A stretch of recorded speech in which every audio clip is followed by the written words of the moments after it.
ठुल मां ख़बर शामिल क्यों था। मीर फैज़ सुमरो जी रिपोर्ट मुताबिक़ ठुल जी ॻोठनि मां बरसाती पाणी निकाल न थियण, मुतासिरनि खे राशन खीमा न ॾियण, आबादगारनि लाइ आयल ॿिज ऐं भाण बासरनि ज़मींदारनि खे ॾियण ख़िलाफ़ सिंध वारी कमेटी ठुल पारां एहतिजाजी मुज़ाहिरो। शाह अब्दुल लतीफ़ लाइब्रेरी खां कामरेड अर्ज़ बंगुलाणी, बशीर बंगुलाणी, हसन नासिर, मंसूर अहमद, मुर्तज़ा कनराणी, अली गोहर, अब्दुल वहाब सरकी, लाल मोहम्मद, साबिर अली, हिदायतुल्लाह पठान, अयाज़ अहमद ऐं ॿियनि जी अॻवानी में हारनि हथनि में झंडा ऐं प्ले कार्ड खणी इंतिज़ामिया ख़िलाफ़ नारेबाज़ी कंदा प्रेस क्लब वटि पहुची सख़्त एहतिजाज कंदे मीडिया सां ॻाल्हाईंदे चयो त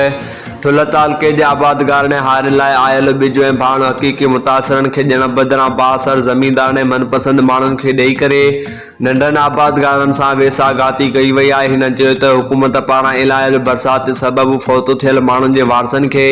10-10 लख रुपयनि जा चेक ॾिना विया आहिनि, जॾहिं त इहे चेक बि मनपसंदि माण्हुनि ऐं बासरनि में विरिहाया विया ऐं बरसाति मुतासिरनि लाइ आयल राशन खीमा ॿियो सामान बि मनपसंदि माण्हुनि खे हक़ीक़ी